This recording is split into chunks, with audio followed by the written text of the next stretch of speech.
అప్పటి ప్రధానమంత్రి జవహర్లాల్ నెహ్రూ గారు ఒక ఆలోచనతో భారతదేశము స్వావలంబన సాధించాలి అన్ని రంగాల్లో అనే ఒక ఉదాత్తమైన ఆశయంతో ఆలోచనతో ఆనాటి స్వతంత్ర భారత మొదటి ప్రభుత్వం కొన్ని ఆలోచనలు చేసింది. అందులో భాగంగా పంచవర్ష ప్రణాళికలు, అందులో భాగంగానే వివిధ రంగాలకు సంబంధించి నిష్ణాతులతో సలహాలు, సూచనలు ఇవన్నీ తీసుకొని స్వావలంబన, స్వయం సమృద్ధి సాధించడానికి పబ్లిక్ సెక్టార్లో కొన్ని కంపెనీలను ఏర్పాటు చేసి తద్వారా ప్రైవేట్ రంగానికి కూడా ఊతమిచ్చి భవిష్యత్తులో భారతదేశం ఉజ్వలంగా ఎదగాలి, స్వతంత్ర భారతదేశం మీద భారత పౌరులందరికీ ఒక విశ్వాసం, కొన్ని ఆశయాలు, ప్రపంచంలోనే ఒక ఉజ్వలమైన శక్తిగా ఎదగడానికి ఎన్నో అవకాశాలు ఉన్నాయన్న ఉద్దేశంతో చాలా రంగాల్లో కొన్ని కీలకమైన నిర్ణయాలు తీసుకొని ఆనాటి అప్పటి ప్రభుత్వాలు స్వాతంత్రం వచ్చిన కొత్తలో మరి కొన్ని చొరవగా కొన్ని ముందడుగు వేసే కార్యక్రమాలు తీసుకున్నారు. అందులో ముఖ్యంగా ఫార్మాస్యూటికల్, లైఫ్ సైన్సెస్ సెక్టర్, జీవ ఔషధ రంగానికి సంబంధించి, లైఫ్ సైన్సెస్ సంబంధించి అప్పటి ప్రభుత్వాలు కొన్ని నిర్ణయాలు తీసుకొని ఐడిపిఎల్ అనే ఒక సంస్థని మన హైదరాబాదులో, ఆనాటి హైదరాబాద్ స్టేట్లో, తర్వాత ఉమ్మడి ఆంధ్రప్రదేశ్లో కలిసిన తర్వాత ఉమ్మడి ఆంధ్రప్రదేశ్లో కలపడం జరిగింది. ఈ ఐడిపిఎల్ అనే సంస్థ Indian drugs and pharmaceuticals limited అనుకుంటాను దాని పేరు, సబ్జెక్ట్ టు కరెక్షన్. ఐడిపిఎల్ అనే సంస్థ నుంచి ఆనాడు రీసెర్చ్ జరగాలి, భారతదేశంలో బ్రహ్మాండమైన కార్యక్రమాలు చేయాలనే ఉద్దేశంతో ఐడిపిఎల్ అనే సంస్థను మన హైదరాబాద్లోనే నెలకొల్పడం జరిగింది. ఆ ఐడిపిఎల్ అనే సంస్థ ఎంత ఉజ్వలంగా పనిచేసింది, ఎంతమందిని తయారు చేసింది అంటే, తదనంతరం మన రాష్ట్రంలో ఫార్మాస్యూటికల్ రంగంలో పేరెన్నిక కలిగిన కంపెనీ డాక్టర్ రెడ్డి ల్యాబ్స్. ఆ రెడ్డి ల్యాబ్స్ నడిపిన, ఆ రెడ్డి ల్యాబ్స్ వ్యవస్థాపించిన పెద్దలు డాక్టర్ అంజిరెడ్డి గారు ఆ ఐడిపిఎల్ నుంచి వచ్చారు. తదనంతరం ఆ రెడ్డి ల్యాబ్స్ నుంచి చాలామంది, ఇవాళ ఎంఎస్ఎన్ ల్యాబ్స్ అని ఎంఎస్ఎన్ రెడ్డి గారు, హెట్రో నుంచి వచ్చిన పార్థసారథి రెడ్డి గారు, తర్వాత ఆరోబిందో వాళ్ళు, వీళ్ళందరూ కూడా ఐడిపిఎల్ అనే పేరెంట్ సంస్థ నుంచే, అందులోంచి వచ్చిన వాళ్ళే వీరంతా కూడా. ఈ ఉపోద్ఘాతం అంతా మీకు ఎందుకు చెప్తున్నా అంటే, ఫార్మాస్యూటికల్ రంగంలో హైదరాబాద్ అనే మహానగరం, తెలంగాణ అనే రాష్ట్రం ఇవాళ భారతదేశంలో ఒక leader. 40% pharmaceuticals and bulk drugs భారతదేశంలో తయారయ్యేటిది మన తెలంగాణ, మన హైదరాబాద్ నుండే ఇవాళ వస్తూ ఉన్నాయి. ఇంకొక అడుగు ముందుకేసి చెప్పాలి అంటే, కోవిడ్ సమయంలో పారాసిటమాల్కి ఎంత గిరాకీ ఉండేనో నాకంటే బాగా మీకే తెలుసు. ప్రపంచవ్యాప్తంగా పారాసిటమాల్కి షార్టేజ్ ఏర్పడింది. మనం డోలో రూపంలో తీసుకుంటాం, క్రోసిన్, డోలో.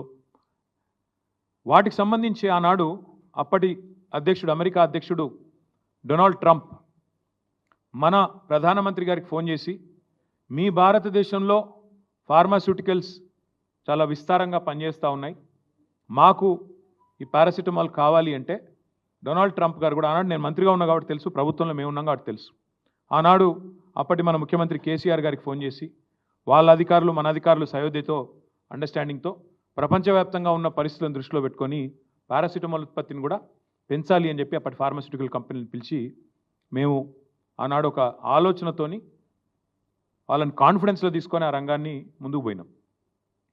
2014లో కేసీఆర్ గారు ముఖ్యమంత్రి అయిన వెంటనే కేసీఆర్ గారు మా అందరికీ కూడా, ఇక్కడ ఈ వేదిక మీద కూర్చున్న వాళ్ళం దాదాపుగా 4-5 అందులో కేసీఆర్ గారు క్యాబినెట్లో ఉన్నాం.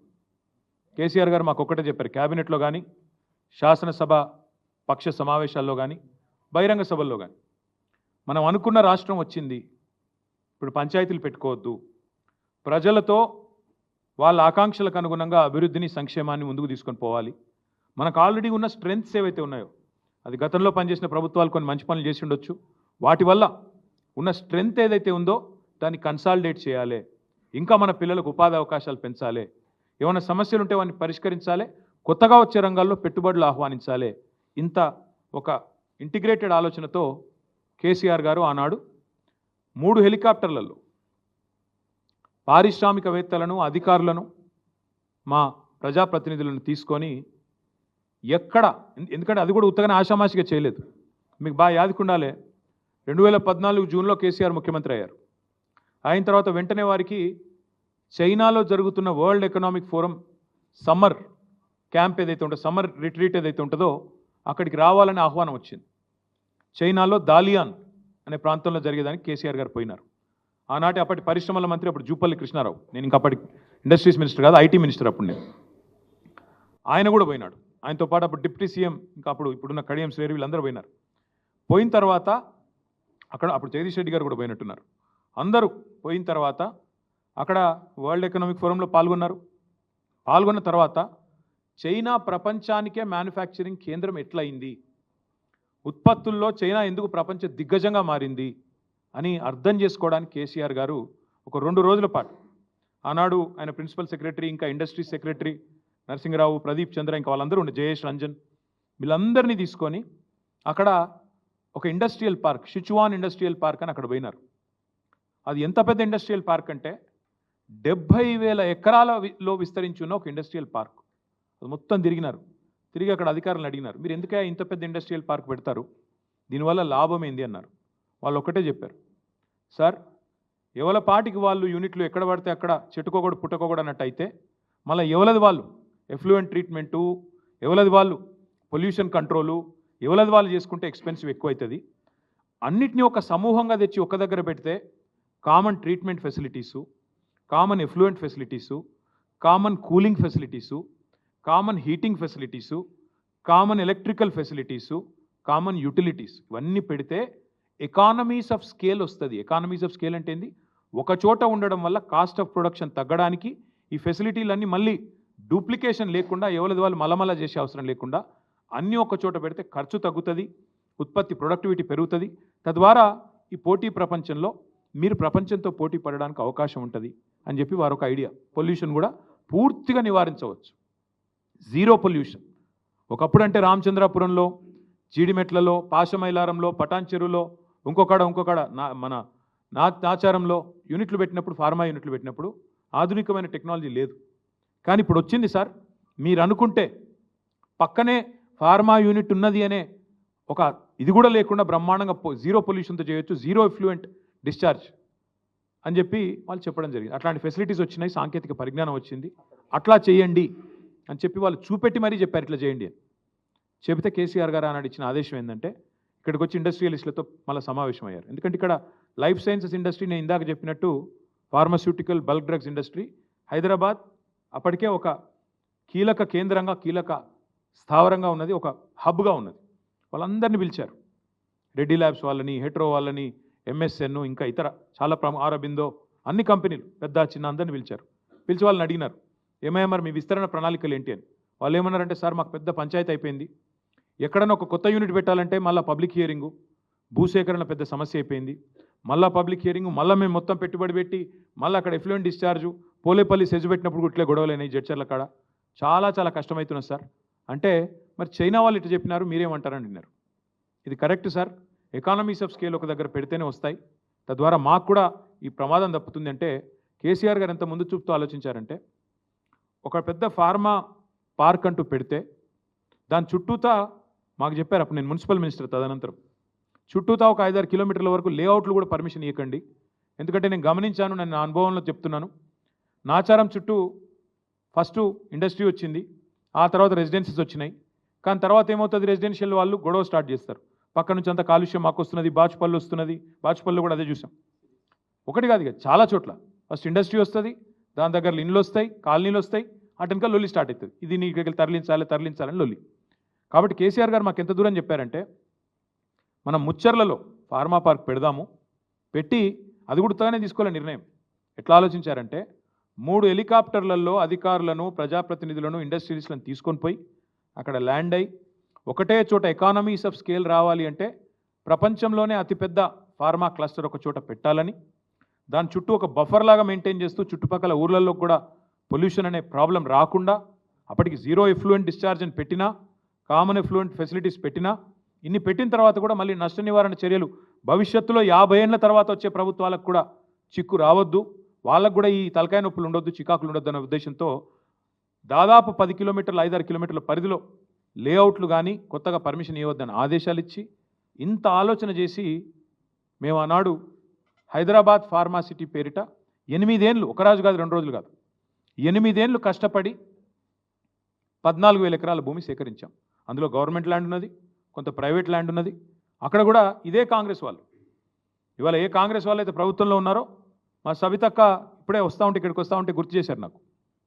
వీళ్ళే వచ్చి ఆ రోజు ఏం చెప్పారు, కోదండరెడ్డి గారు, కోమటిరెడ్డి వెంకటరెడ్డి గారు, మల్రెడ్డి రంగారెడ్డి గారు, వీళ్ళే అక్కడికి వచ్చి రేవంత్ రెడ్డి గారు, బట్టి విక్రమార్క గారు అక్కడికి వచ్చి ఫార్మాసిటీ దగ్గరికి వచ్చి మీ ఊర్లన్నీ కాలుష్యమయమైపోతాయి, నాశనం అయిపోతాయి, మీ భూములు తీసుకొని ప్రభుత్వం రియల్ ఎస్టేట్ దందా చేస్తున్నది అని చెప్పి నోటికొచ్చినట్టు వాగి, సబ్జెక్ట్ తెలవకుండా, విషయం తెలవకుండా, పరిజ్ఞానం లేకుండా 13,000-14,000 ఎకరాలు 8 ఏళ్ళు కష్టపడి సేకరిస్తే దాన్ని బంగారు పల్లెంలో పెట్టి వీళ్ళకి అప్పచెప్తే ఇవాళ అనాలోచితంగా ఒక తుగ్లక్ మాదిరిగా, ఓ పిచ్చోడ్ మాదిరిగా ఈ ముఖ్యమంత్రి ఏందో రాగానే హైదరాబాద్ ఫార్మాసిటీ రద్దు అని ప్రకటించినాడు. దాంతో ఆ ప్రాంత రైతులు ఏమనుకున్నారు, అచ్చా ఫార్మాసిటీ రద్దు అయిపోయింది, మా భూములు మాకు తిరిగి వెనక్కి వస్తాయి అని రైతులు సంబరపడ్డారు ఆ 9 గ్రామాల్లో. ఎందుకంటే వాళ్ళకి మాట కూడా ఇచ్చారు.